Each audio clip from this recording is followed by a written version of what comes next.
Monty, online reputation. What's your take? Wayne, it's becoming more and more important these days, and I think the most important element about online reputation is to be out on your front foot and have content out there that reflects you in a positive light rather than trying to recover when damage has been done. Now, to be clear here, is Google on your side?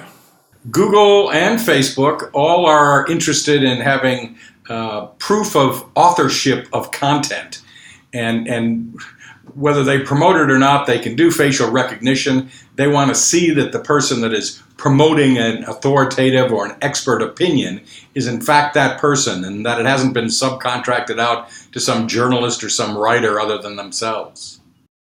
Now, Google makes a big deal about domain mastery. What does this mean for us? Well, it's a level of expertise. Malcolm Caldwell said it was those people that have more than 10,000 hours of expertise.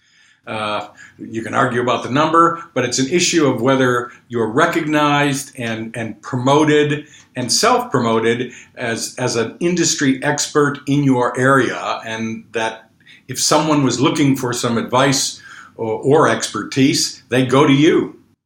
Now, I'd like to think that I'm the master of my own domain and a thought leader in my industry. How do I get Google to know that I am?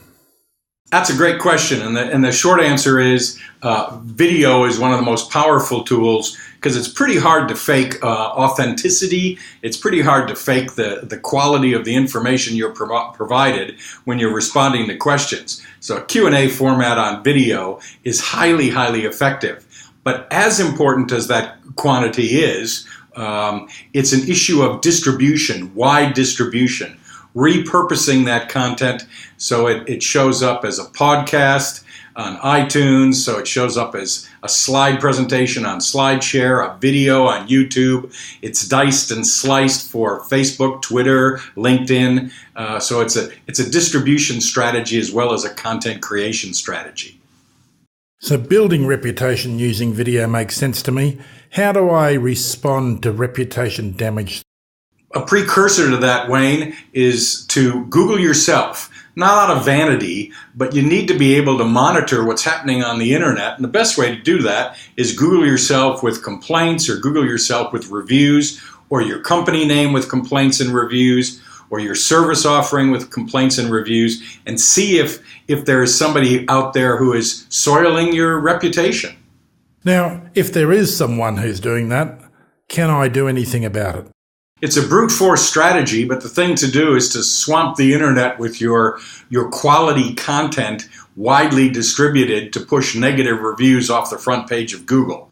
Ideally, what you want to do is have that bulkhead, that foreshore already captured by having all that content there to begin with. So the best defense is a strong offense.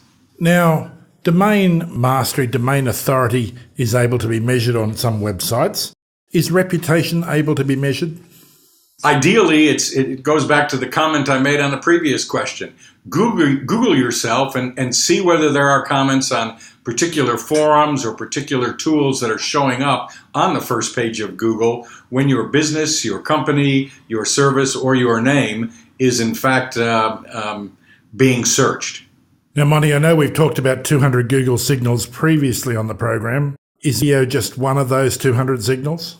Video, authenticity, reviews are all part of that, and having wide distribution so that content is in multiple formats on multiple platforms that Google values as a reputable link, whether it be LinkedIn or iTunes. All of these are valued in Google's signals, so they're all elements of their algorithm.